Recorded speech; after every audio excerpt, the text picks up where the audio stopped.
வாழ்க வையகம், வாழ்க வையகம், வாழ்க வளமுடன். வாழ்க வையகம், வாழ்க வையகம், வாழ்க வளமுடன். குரு வாழ்க, குருவே துணை. ஆசான் அருட்தந்தை வேதாத்ரி மகரிஷி அவர்கள் நம்மோடு சுக்குமமாக நிறைந்திருந்து நம்மை என்றென்றும் வழி நடத்துவாராக. குருபிரான் நமக்களித்தது வேதாத்திரிய தத்துவம்.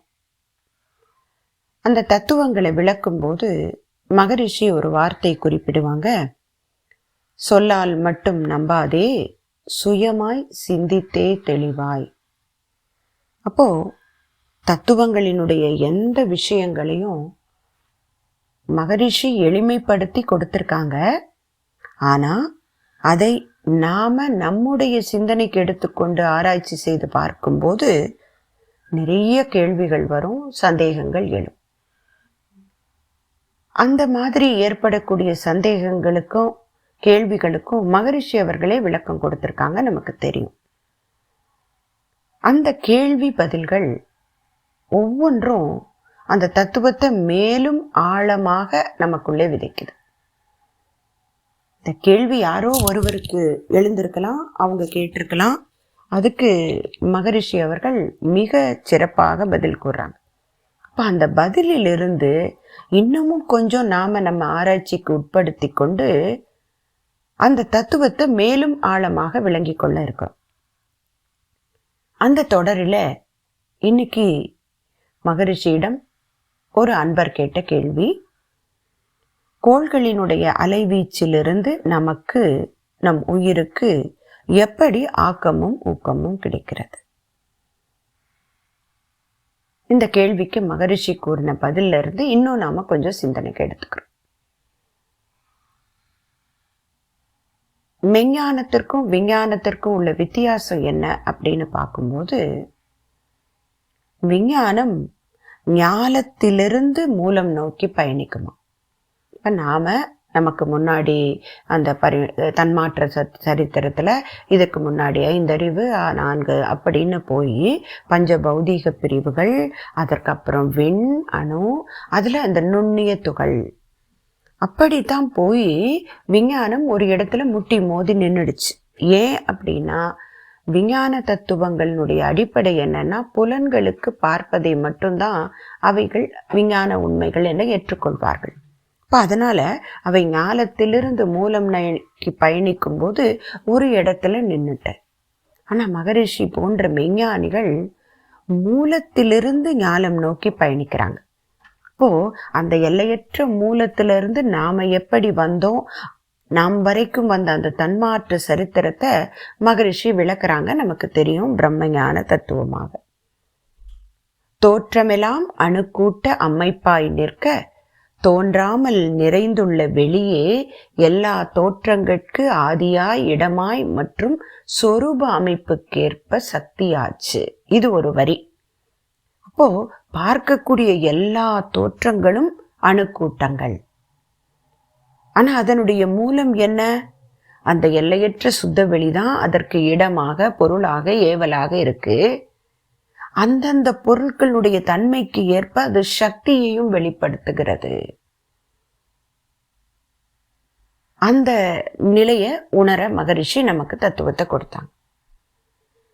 அந்த தோன்றாமல் எல்லா இடத்துலையும் நிறைந்திருக்கக்கூடிய வெளியே தோற்றங்களுக்கு ஆதியாய் இடமாய், அது மட்டும் இல்ல அதனுடைய அமைப்புக்கேற்ப சக்தியாச்சு.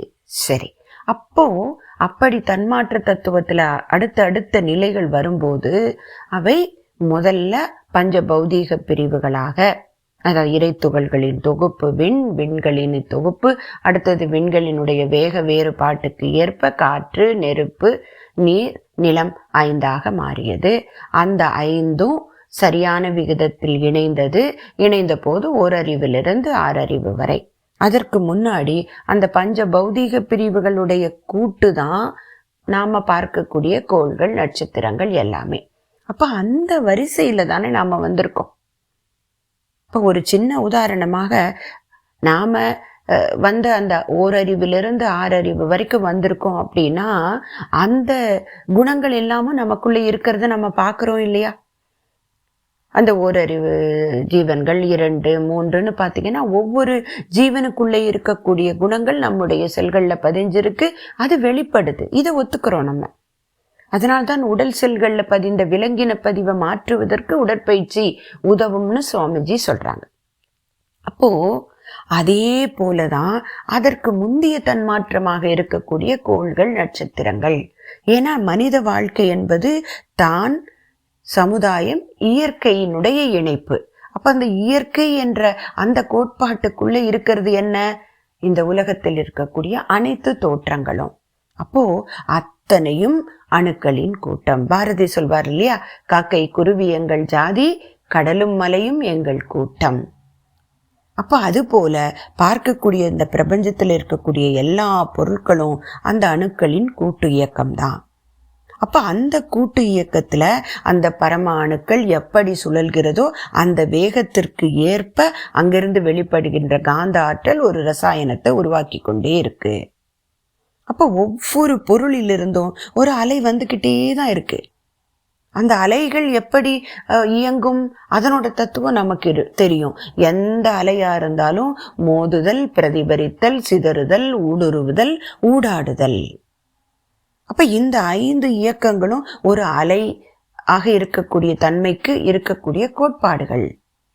அப்போ அந்த தன்மையின்படி ஒவ்வொரு பிரபஞ்சத்தில் இருக்கக்கூடிய பொருட்கள், அதாவது இந்த பௌதிக பிரிவுகளால் ஆக்கப்பட்ட கோள்கள், நட்சத்திரங்கள், ஓரறிவு, ஆறறிவு மனிதன் வரைக்கும் உயிரினங்கள், உயிரற்றவைன்னு சொல்லக்கூடிய அனைத்துக்குள்ள இருந்தும் ஒரு ஆற்றல் நமக்கு வந்து கொண்டே இருக்கு.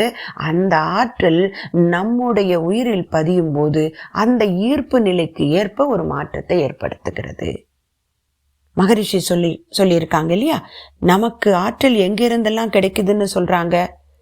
அந்த ஜீவகாந்தம் எங்கிருந்தெல்லாம் ஆற்றலை பெற்றுக்கொள்கிறது? உயிரினுடைய தன்மை, உணவு, நீர், பூமியினுடைய மையப்பகுதியிலிருந்து, காற்றிலிருந்து, கோள்களினுடைய தன்மையிலிருந்து. ஏன்னா அவையெல்லாம் அந்த தன்மாற்றத்துல ஆரம்பத்துல உருவாகி அவை அனைத்தும் இந்த பிரபஞ்சத்துல சுழன்று ஒரு ஆற்றலை ஏற்படுத்தி கொண்டே இருக்கிறது. அப்போ அந்த ஆற்றல் துகள் உயிர்களின் மேல மோதும் போது அங்க ஒரு பாதிப்பை கண்டிப்பாக ஏற்படுத்தும். அப்போ அந்த ஆற்றல் அந்த உயிரினுடைய கருமையம் எந்த அளவுக்கு ஈர்த்துக்கொள்ளி வாங்கி கொள்கிறதோ அதற்கு ஏற்ப அதுல மாற்றம் ஏற்படுகிறது. அந்த ஈர்ப்பை எது டிசைடு பண்ணுது? ஒவ்வொரு கருமையமும் அந்த கோள்களில் வந்திருக்கக்கூடிய ஆற்றலை எப்படி ஈர்த்து கொள்கிறது அந்த கருமையத்தினுடைய தன்மைக்கு ஏற்ப அப்படின்னா, இப்ப நாம பிறந்த போது, இந்த உலகத்துல நாம பிறந்த அன்னைக்கு அந்த நேரத்துல கோள்களினுடைய தன்மை எப்படி இருந்ததுன்னு கணக்கிடுறாங்க இல்லையா. அப்போ ஒரு குழந்தை பிறக்கிறது, அது பிறக்கும் போது அந்த நேரத்துல அந்த வான்கோள்கள் எந்த நிலையில் இருக்கு, அந்த நட்சத்திரத்தை கொண்டு அந்த குழந்தை பிறந்த நட்சத்திரத்தை அவங்க கணிக்கிறாங்க. அந்த நட்சத்திரம் என்பது என்ன? இந்த சூரிய குடும்பத்தை போல கோடான கோடி சூரிய குடும்பங்கள், அவைகளைத்தான் நட்சத்திரங்கள்னு சொல்றோம். அதை 12 வீடாக பிரிச்சிருக்காங்க. அப்ப எந்த நட்சத்திர தொகுதியில் இருக்கக்கூடிய ஆற்றல் அந்த குழந்தை பிறந்த அன்னைக்கு எத்தனை தூரத்துல இருக்குங்கிறத கணக்கு போட்டு நம்முடைய பூமியில இருக்கக்கூடிய ஒரு குழந்தைக்கு சூரிய குடும்பத்தில் இருக்கக்கூடிய கோள்கள்ல இருந்து எவ்வளவு ஆற்றல் எவ்வளவு தன்மையோட கிடைக்குங்கிறத கணக்கு போடுறாங்க. ஒரு உதாரணத்துக்கு பார்க்கலாமே.